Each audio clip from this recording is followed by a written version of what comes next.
Hey, as always, pumped to have you here. Liz and I are on a road trip right now, and the rule was that I could only bring the camera gear I can fit in a backpack. So naturally, I reached for my Atlas pack. Let's get checked in and see what gear made the cut. We'll start with the front pocket right here. This is kind of a catch-all for me that I keep some smaller tools in. On this trip specifically, I've got the small rig multi-tool. I keep those up front. Sometimes a lens cloth will end up in here, or those little rocket blowers. Up front, small pocket. This is where I keep some of my smaller miscellaneous items. I've got some hard drives in here and just a few business cards that I keep up front. The biggest one is just the place where I keep my hard drives. I'm using the SanDisk. This is a 1 terabyte. I've got a handful of these now. These are my go-to for my production company. These are my go-to for my YouTube stuff, my personal photography. They all live on their own 1 terabyte or 2 terabyte external hard drive from SanDisk. On the front, there's this big elastic sleeve pocket that runs the front face of the bag, and that's where I keep a laptop. I've got the M1 Pro 14-inch MacBook. I grew up as an Android guy. I always had Android phones, used Windows stuff. Maybe about 2 years ago, my wife convinced me to get an iPhone, and that snowballed everything else, because if you're gonna use Apple, you gotta have the ecosystem, right? And I gotta say, I love the Apple ecosystem. The new M1 stuff, the M2 laptops power my entire production company. Oh, she's up. We'll be back. We'll dig a little bit deeper. In the lid, there's another pocket on the inside. There's just a mess of cables in there. It's really the extent of it. I don't have a great solution for powering all of the different batteries that come with filmmaking on the road.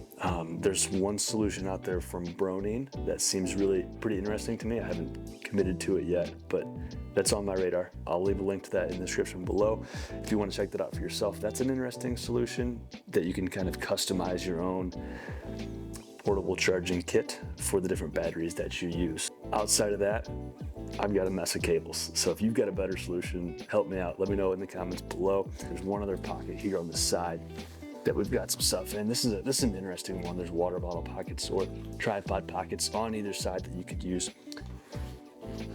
I didn't bring a tripod with me on this trip. I brought a little tiny stand if I needed one, which apparently I don't, because I have this camera set up on furniture from the hotel.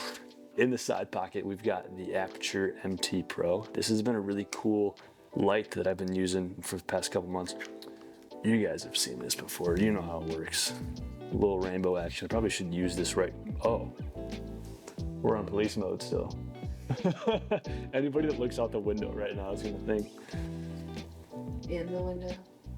Yeah, anybody that looks in the window is gonna think that we have a police car in our hotel. Oh God. All right, we're gonna turn it off. That's what we're gonna do. Anyway, great travel light that I've been using. Tucked up here is the drone. I've got the DJI Air 2S in here with the Fly More kit. This is one that I might regret having brought with me just because of how large it is. And it's just, I don't know, I've never been good about using drones because they take too many steps to get up and rolling. And I know the tech is great and they look great. You can get some interesting shots. I just often don't take the time to set them up. I brought it because I had some ideas for some road trip shots. We might get them.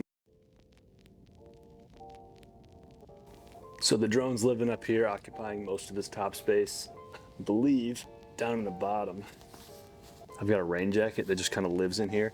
I got a rain jacket that I can wear, and then kind of built into the bottom of the bag itself, there's a rain fly that can cover the bag. That's everything up top. Let's open her up.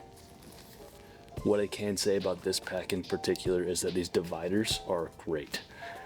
I can't figure out what it is about them, but the way that they mold and hug the equipment inside is really second to none in my experience with camera bags. And I love camera bags. I've used a lot of different ones, so I really appreciate that about this. I also like the gray interior because it makes it easier to see all of the equipment that's inside, because all camera things are black. This is where the drone was sitting, in the top compartment, but you could collapse this to get more space in this cavity, but for this trip I didn't need it. So in this central cavity that's pretty empty right now was the Canon R7 with the RF 15 to 35 2.8 lens attached to it, and that is what we're recording this video on, so obviously it's not in there right now. And just in front of that is the charger with an extra battery slotted there. Currently occupying its space, because I just tossed it in here, is the Sennheiser MKE 400 microphone with the windscreen on it. Man, is this a good on-camera microphone for the price, for what it does, for the size. Really enjoy having this mic. I'm not using it right now because I am, I don't know, 5 feet or so from the mic. So for audio, for what you're hearing right now is actually the Rode Wireless Go 2. Then in this last compartment is the piece that I'm particularly pumped about to have on this trip, and that is the Leica Q2. I gotta know what it's like to shoot on the Leica. Is it hype? Is it actually something that's different in its entirety?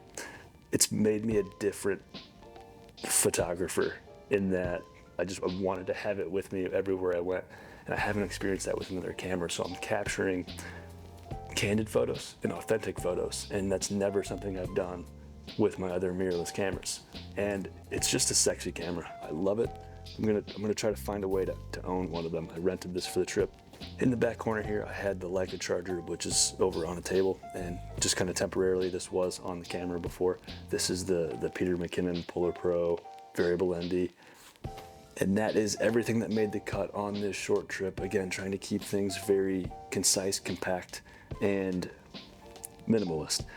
That's really the trend that I've been going just over the course of the last year and a half, maybe, trying to be very decisive about the things that I take with me and trying to remove as much friction as possible. It's another one of the things that really drew me to the Leica Q2, is that it does that as well. It's built to be minimalist and simple and easy to use and I guess fun to use, but it really fit into that core value of mine that I have. And that's why I've packed the way that I have. I'd love to hear your thoughts on the matter, specifically that charging situation, because I have not found a good solution for keeping batteries charged on the go. I'll also have all of the gear linked in the description, so if there's something that you want to go check out for yourself, these get my recommendations. These are the things that I'm just using, right? So check those out on your way down there. Make sure you hit like, hit subscribe, do all of the YouTube things, and I will see you in the next vid.